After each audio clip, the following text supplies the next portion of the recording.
I welcome you to the Love Lies channel. My name is Jack Harper, and the story I'm about to tell is one of betrayal, loss, and the tumultuous path to redemption. It all began 8 years ago when my life took an abrupt and tragic turn. It was a crisp autumn morning when the authorities barged into my home, dragging me away in handcuffs. The accusation was a severe one: grand larceny, a crime I had no part in. I was bewildered, a mix of fear and anger consuming me. I had always believed in justice, in the idea that the truth would set me free. But as the evidence against me mounted and the jury's gaze grew colder, my hopes began to crumble. The trial was a blur. I could hardly believe the sentences being thrown around as the prosecution painted a picture of me as a scheming criminal. I fought for my innocence with every ounce of my being, but the court was unforgiving. Convicted and sentenced to 8 years behind bars, my world shattered. The one thing that kept me grounded was the belief that my wife, Kate, would be my rock. Kate and I had been together for nearly a decade. She was my partner in every sense of the word, my confidant, my supporter, my love. When I was sentenced, the only solace I had was the thought that Kate would be there for me, holding on to the life we had built together. Before I was taken away, I made sure to arrange our finances carefully. We had worked hard to amass a modest amount of savings, and I wanted to ensure Kate was taken care of. I left her with a substantial sum to manage our bills and keep our home while I was away. I trusted her completely and believed that our commitment to each other would endure the test of time. Our communication was limited to letters and the occasional phone call, and each exchange was filled with hopeful reassurances. Kate's letters were once filled with loving words and promises of waiting for me. She would describe our home, the garden we had cultivated together, and her daily life in vivid detail, creating a comforting illusion of normalcy that helped me endure the bleakness of prison life. As the years passed, however, I noticed a subtle shift in her tone. The letters grew more impersonal, filled with mundane updates rather than the heartfelt sentiments I had come to rely on. I tried to ignore the gnawing sense of unease, convincing myself that the strain of our separation was taking its toll on her. During my imprisonment, I tried to stay hopeful, focusing on my release and the reunion that awaited us. I had faith that Kate would remain true to her word, that she would be there waiting for me when I walked out those prison gates. But as the months turned into years, I couldn't shake the growing suspicion that something was amiss. Little did I know, the life I had once known was unraveling in ways I could never have imagined. The trust I had placed in Kate, the foundation of our marriage, was being tested in the harshest way possible. As I awaited my release, I had no idea of the storm that was brewing back home, one that would change everything I thought I knew about love and loyalty. Life in prison was a far cry from the life I had known before. The concrete walls of my cell, the relentless clamor of the guards, and the constant tension between inmates created an environment that was both physically and emotionally oppressive. Yet amidst the grim reality of incarceration, I clung to one hope: the day I would walk out of these walls and reunite with Kate, my beloved wife. Every day, I allowed myself to daydream about that moment, the warmth of her embrace, the familiarity of our home, the simple joys we had shared before everything had come crashing down. I imagined how we would rebuild our lives together, how we would find solace in each other's presence after years of separation. This vision became my sanctuary, a mental escape from the harshness of prison life. It was my source of strength, the beacon of light that guided me through each grueling day. My letters to Kate were my lifeline. They were filled with expressions of love, encouragement, and a deep yearning for the future. I poured my heart into every word, trying to bridge the emotional chasm that separated us. I wrote about my daily life in prison, how I was coping, the small victories I celebrated, and the hope I held on to. I described in vivid detail my dreams of our future together, hoping to convey my unwavering commitment and affection. At first, Kate's responses were filled with the same warmth and affection. Her letters were a balm to my troubled soul, filled with comforting words and reassurance that everything was all right. She spoke of our home, the garden we had lovingly tended, and our plans for the future. Her letters were a constant reminder of the life we had built together and the promise she had made to wait for me. But as time wore on, I began to notice subtle changes. Kate's letters became less frequent, and when they did arrive, they seemed to carry a chill that was hard to ignore.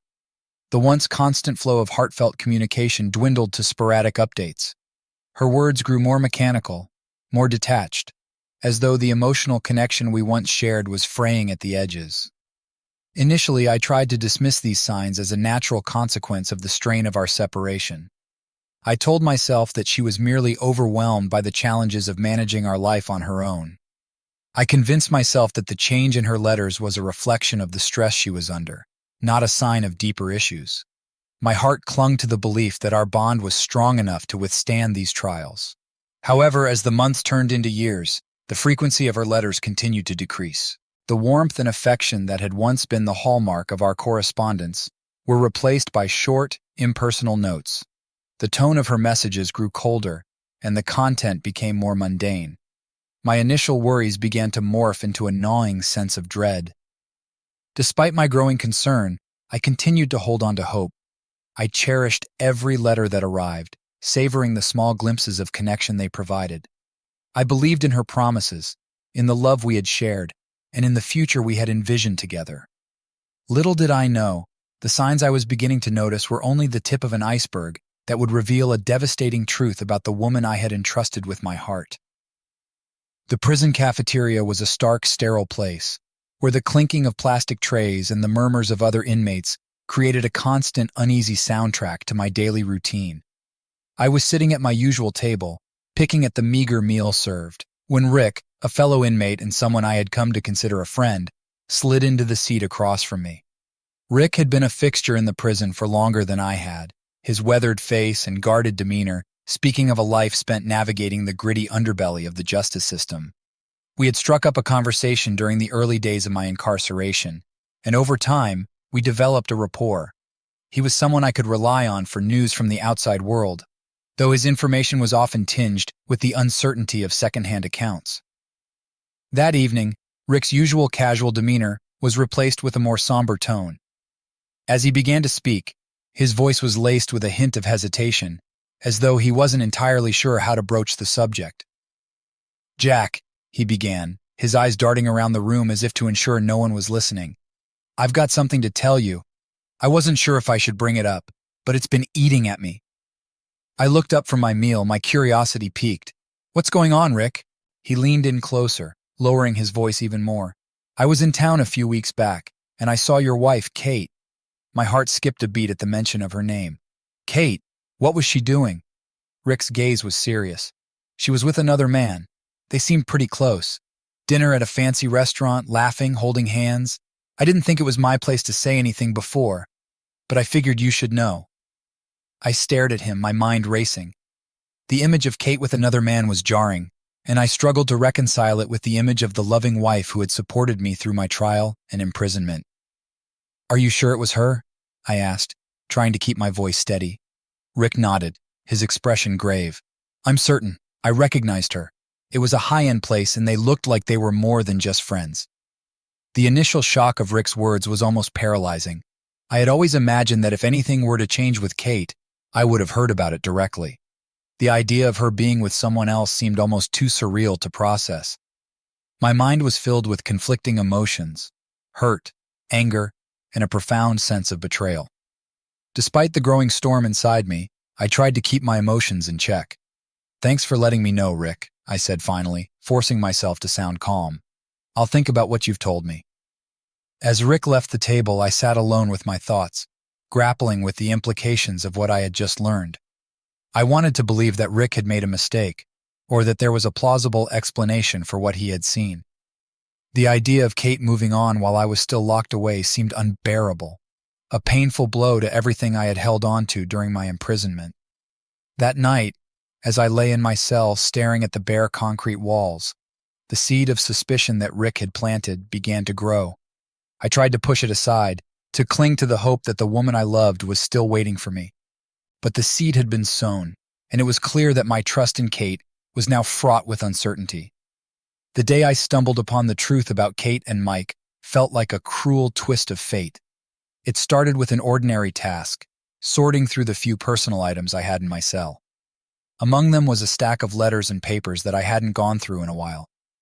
As I flipped through them, a newspaper clipping fell out, its edges worn from handling. I glanced at it absent-mindedly, but what I saw stopped me cold. The headline screamed, "Local business tycoon launches charity fundraiser." The article was about Mike, a prominent businessman I had never heard of before. I squinted at the photograph accompanying the article, and my breath caught in my throat. There, in a high-profile event, was Kate, standing next to Mike.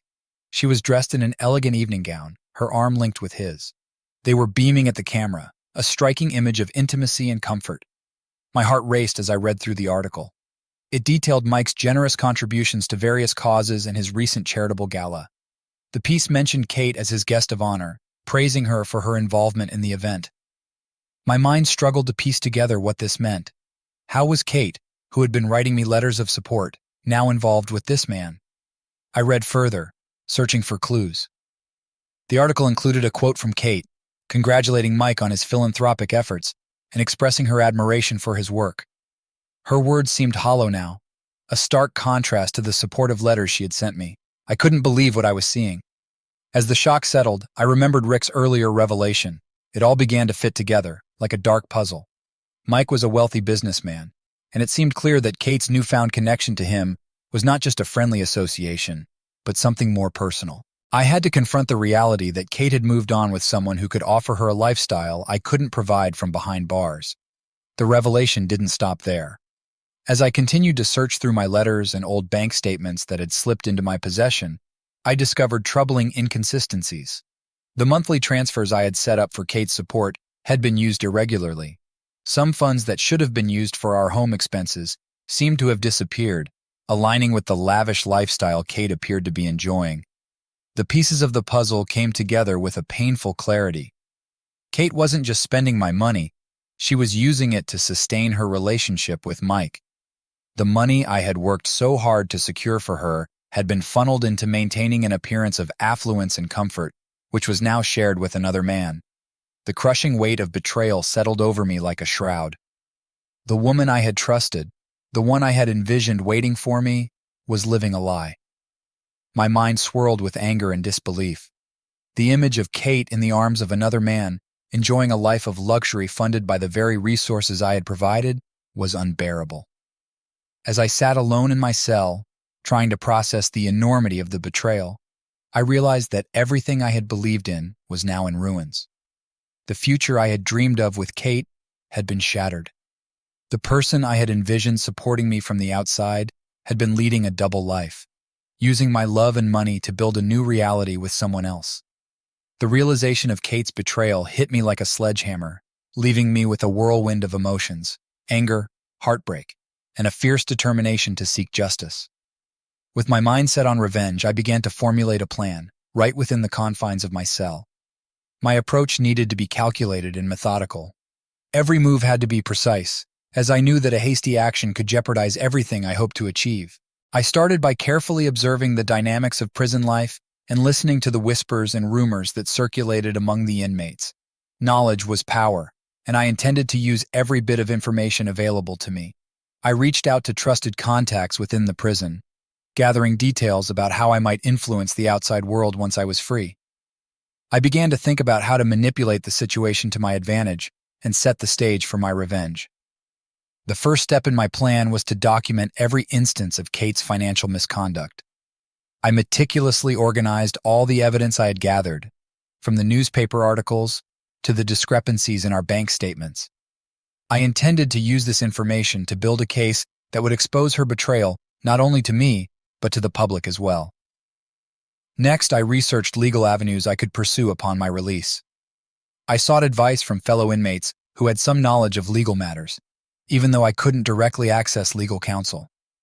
I aimed to understand how to use the legal system to my advantage, whether through a civil suit for financial damages or by leveraging the scandal to put pressure on Kate and Mike. Additionally, I planned to exploit the media. I knew that public exposure could be a powerful tool. By feeding the media stories and leaks about Kate's involvement with Mike, I could ensure that her infidelity and misuse of my money would become a matter of public scrutiny. I began to draft press releases and thought about how to present my case in a way that would capture the media's attention. I also considered how I would confront Kate and Mike personally. I needed to be prepared for a confrontation that was both emotionally charged and strategically sound. I planned to keep my emotions in check during these encounters, focusing solely on achieving my goals and ensuring that my actions were measured and effective. The day of my release dawned with a mixture of anticipation and dread. After years of confinement, I was finally stepping back into the world, but it was not the reunion I had envisioned. The sense of freedom was overshadowed by the looming confrontation with Kate and Mike. As I walked through the prison gates for the first time in 8 years, I felt a surge of both relief and trepidation. The air was crisp, and the world outside seemed brighter than I remembered. But my thoughts were consumed by what awaited me. I had spent countless hours imagining this moment, and now it was time to see how my plans would unfold. My heart raced as I exited the prison and saw a sleek, luxurious car waiting by the curb. The car was unmistakably expensive, its polished surface reflecting the afternoon sun. As I drew closer, I noticed that it was occupied by 2 people, Kate and Mike. The sight of them together in such opulence was like a knife to the heart, confirming my worst fears.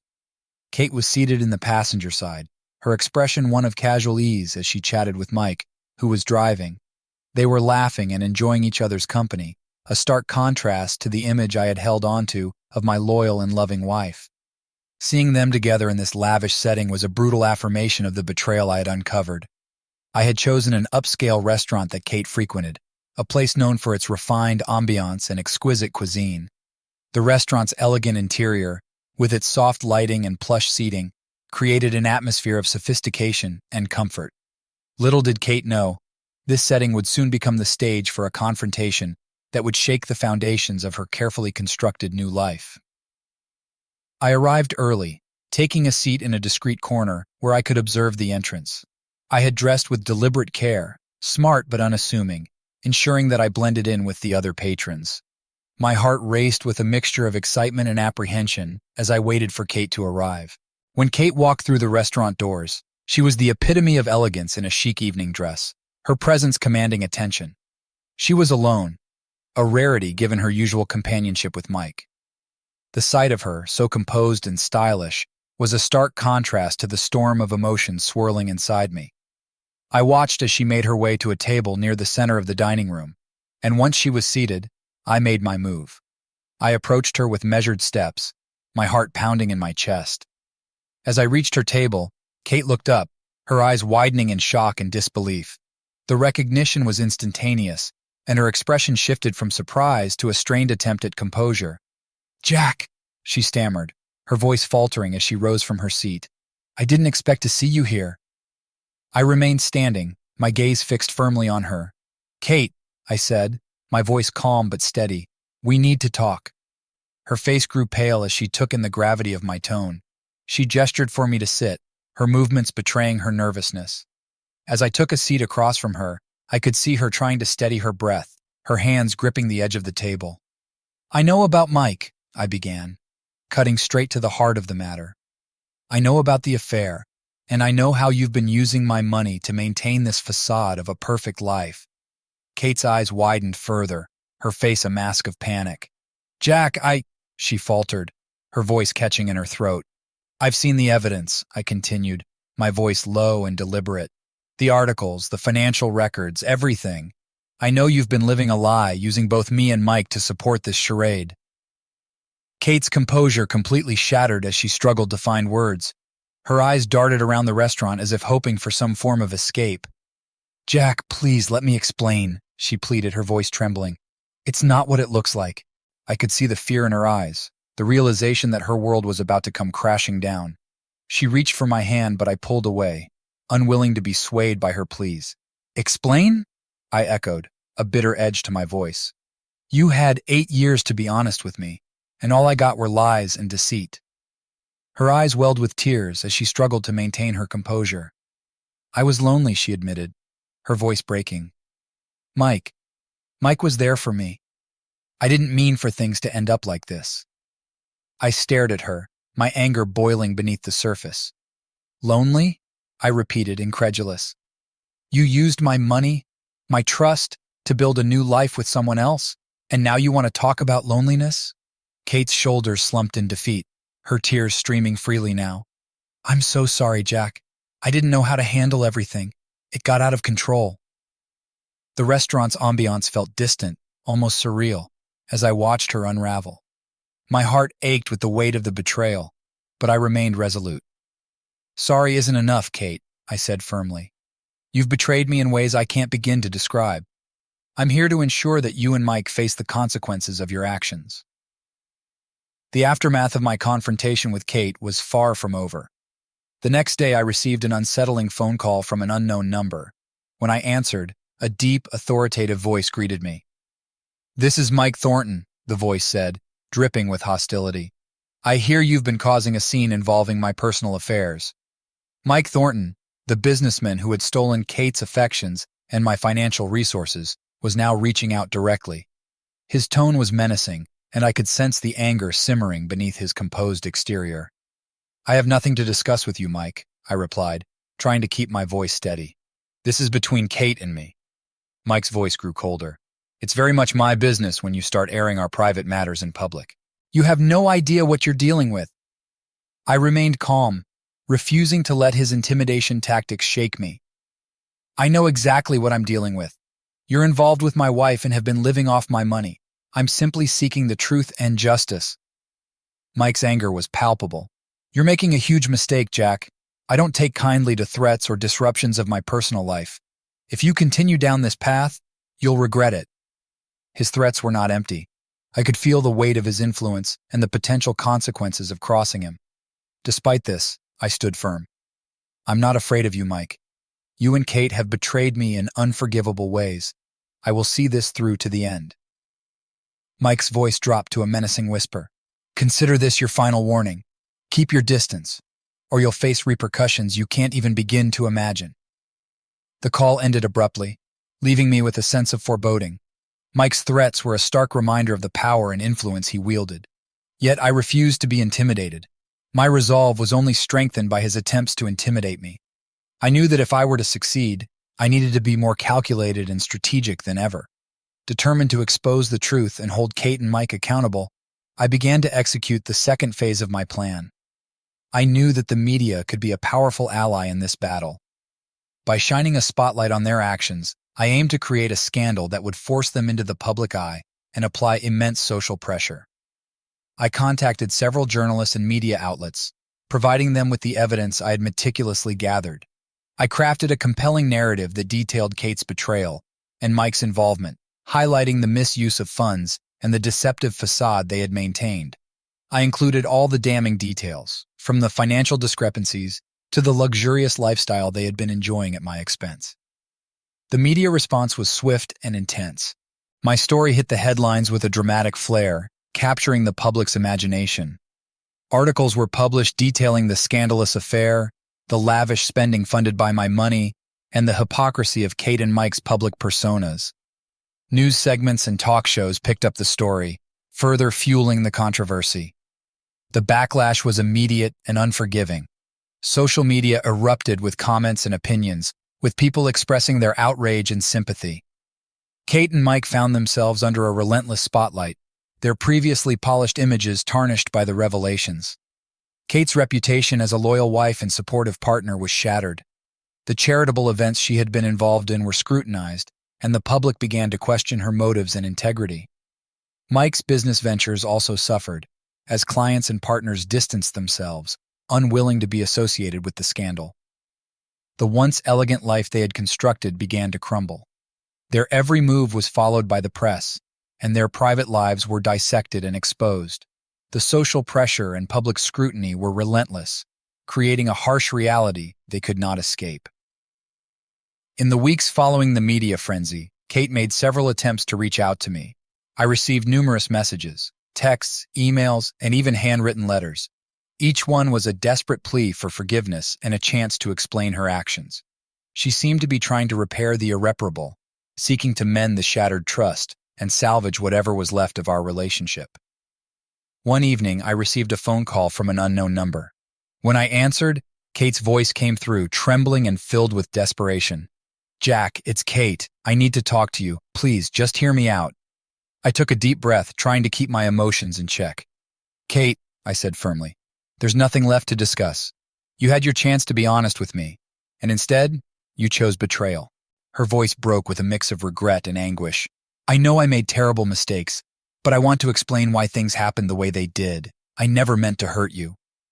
I could hear the pain in her voice, but it did nothing to soften the bitterness I felt. Explain? I replied. How do you explain years of deceit and betrayal? How do you justify using my money to build a new life while I was suffering in prison? Kate's silence spoke volumes, and the conversation quickly descended into a fruitless exchange of apologies and justifications. I could not bring myself to accept her explanations or her pleas for reconciliation. The hurt and anger I felt were too profound, and the wounds too deep to be healed by mere words. I've moved past this, I said coldly. I'm not interested in reconciling. It's time for both of us to face the consequences of our actions. As I ended the call, a wave of finality washed over me. Kate's attempts at reconciliation were met with an unwavering resolve to move forward without her. The damage was done, and there was no going back. The decision to pursue legal action was not one I took lightly, but it became necessary to seek justice for the financial and emotional harm Kate had caused. I filed a lawsuit against her, seeking compensation for the financial losses and the profound emotional distress she had inflicted. The legal proceedings quickly became a grueling ordeal. The courtroom battles were intense and emotionally charged. I had to present evidence of Kate's misuse of funds and her betrayal, while Kate's legal team mounted a defense that was both aggressive and strategic. The process dragged on, filled with endless depositions, legal motions, and contentious cross-examinations. Kate's defense argued that the emotional turmoil of my incarceration had contributed to the breakdown of our marriage, trying to shift some of the blame onto me. They painted a picture of a troubled relationship, attempting to diminish the severity of her actions. The courtroom became a stage for a bitter struggle, where personal grievances were laid bare and the details of our lives were dissected for all to see. The trial was not just a legal battle, but an emotional one. Each day in court was a reminder of the pain and betrayal, and the process itself was a painful examination of the damage Kate had done. I found myself reliving the hurt and anger with each piece of evidence presented and each testimony given. As the legal battle raged on, Kate's mental and emotional state began to deteriorate. The constant stress of the courtroom proceedings, combined with the public shaming and the personal fallout, took a significant toll on her well-being. She struggled with intense anxiety and depression, unable to escape the crushing weight of her choices. Mike, despite his earlier threats and aggressive stance, found himself in a position where he was forced to support Kate through this tumultuous period. His attempts to comfort and stabilize her seemed increasingly futile as her stress and burnout intensified. He tried to be a pillar of support, but the strain of the situation began to affect their relationship as well. Kate's once confident demeanor was replaced by a fragile, overwhelmed state. She would often call Mike in the middle of the night, her voice breaking with distress. The once glamorous life she had built with him was now overshadowed by the constant legal and emotional turmoil. Despite Mike's efforts to shield her from the worst of the fallout, the psychological pressure continued to escalate. Kate's struggles with mental health became increasingly public, further complicating her attempts to regain any semblance of normalcy. Her reputation was in tatters, and the emotional strain was taking a visible toll. The fallout from the legal battle and the scandal had created a perfect storm of stress and burnout for Kate. Her attempts to rebuild her life were marred by the relentless pressure and the reality of facing the consequences of her actions. The once stable life she had hoped to preserve was now a reflection of her deep personal and emotional crisis. The weight of her choices became a constant burden, overshadowing any efforts she made to reclaim a sense of normalcy and stability. Every aspect of her existence, from her financial instability to her shattered reputation, served as a harsh reminder of the cost of her betrayal. The aftermath of the scandal and legal battles left Kate in a dramatically altered reality. The opulent life she once enjoyed, built on a foundation of deceit and betrayal, was in ruins. The once proud socialite now faced the harsh consequences of her actions, and her life was a stark contrast to the luxury and ease she had previously known. The first blow came when the court ruled in my favor, awarding me compensation for the financial losses and emotional distress. The judgment hit Kate hard, depleting her savings and forcing her to liquidate several of her assets. The luxurious home she had shared with Mike was put up for sale, along with other possessions that once symbolized her success and status. As her financial resources dwindled, Kate struggled to maintain her previous standard of living.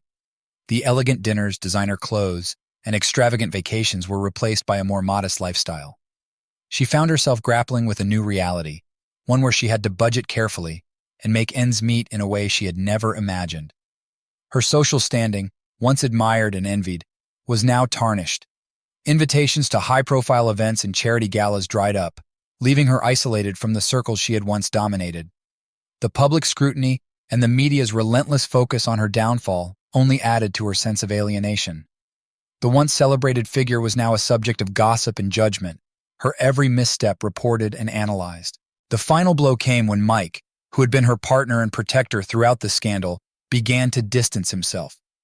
The strain of the public fallout and the financial burden took a toll on their relationship. Mike, facing his share of scrutiny and pressure, grew increasingly resentful and frustrated. His support for Kate became more half-hearted, and their once solid relationship began to fracture. Kate's attempts to reconcile with Mike and salvage their relationship were met with cold indifference. Mike, tired of the constant drama and the damage to his reputation, started to pull away. His interests and ambitions began to take precedence, and he gradually distanced himself from Kate. Their once passionate affair turned into a source of regret and conflict, with Mike's betrayal of Kate becoming an inevitable outcome of their crumbling partnership. The realization that Mike was not the knight in shining armor she had hoped for was another devastating blow. Kate discovered that Mike had been seeing someone else, using the chaos of their situation as an excuse to escape and seek comfort elsewhere. The betrayal of her lover, who had promised to be her savior, added a final layer of heartache to her already shattered existence. Confronting Mike about his infidelity only added to her distress. The confrontation was bitter and filled with blame, but it did little to mend the broken pieces of her life. Mike's departure left Kate alone to face the fallout of her actions and the daunting task of rebuilding her life from scratch. With her wealth and status gone and her relationship with Mike in tatters, Kate found herself at a crossroads. The comfort and luxury that had once defined her existence were replaced by uncertainty and struggle. The new reality she faced was one of financial hardship, social ostracism, and personal betrayal. The life she had once taken for granted was now a distant memory, replaced by a harsh and unforgiving reality. Kate's journey from opulence to adversity was a painful lesson in the consequences of betrayal and deception. As she grappled with her new circumstances, she was forced to confront the choices that had led her to this point, and the shattered remnants of the life she had once known. As I sit in the quiet of my modest apartment reflecting on the tumultuous journey that has brought me here, a complex mixture of emotions washes over me. The fallout from my quest for revenge has unfolded in ways I had anticipated, but the reality of living through it has been far more nuanced than I ever imagined. The satisfaction of seeing Kate and Mike face the consequences of their actions is undeniable. The public shaming, the financial losses, and the emotional turmoil they have endured serve as a form of justice for the betrayal and suffering they inflicted on me. The courtroom victories and media exposure provided a sense of vindication, confirming that my pursuit of the truth and my quest for accountability were not in vain. Yet despite this satisfaction, there is a profound realization that the pursuit of revenge has come with its costs. The emotional and psychological toll of the battle has been significant. The anger, pain, and relentless focus on retribution have occupied my thoughts for so long that it's hard to remember a time when I wasn't consumed by these feelings. The process of seeking justice has been a double-edged sword, providing a sense of resolution while also leaving behind a trail of emotional scars. The journey has forced me to confront my vulnerability and the depth of my hurt. I've had to come to terms with the fact that while revenge might have brought a semblance of justice, it has not healed the wounds or restored the life I once had. The bitterness and anger that fueled my actions have also isolated me from any sense of normalcy and peace. Now, as I look forward, I recognize the necessity of moving beyond this chapter of my life. The past cannot be changed, and while the resolution of my grievances has been achieved, it's clear that holding on to the anger and pain will only continue to impede my progress. The satisfaction of revenge has given way to a stark realization. I need to rebuild and redefine my life on my terms. The new chapter I must embrace is one of personal growth and healing. It's time to focus on finding a sense of purpose and joy beyond the confines of past grievances. I have begun to explore new opportunities and interests, seeking to create a future that is not defined by the pain of betrayal, but by the promise of new beginnings. The process of healing involves letting go of the anger and resentment that once drove me, and instead, fostering a sense of inner peace and forward momentum. In this moment of reflection, I acknowledge the journey I have undergone and the lessons it has imparted. The quest for revenge, while necessary at the time, has ultimately led me to the understanding that true resolution comes from within. Moving forward requires me to let go of the past and embrace the future with hope and resilience. As I close this chapter, I am filled with tentative optimism. The path ahead may be uncertain, but it is one I must walk with the awareness that the choices I make now will shape the life I want to build. The journey of revenge has ended, and now it is time to begin anew, carrying with me the lessons learned and the strength gained from overcoming the trials of the past. Don't forget to subscribe so you won't miss any new videos.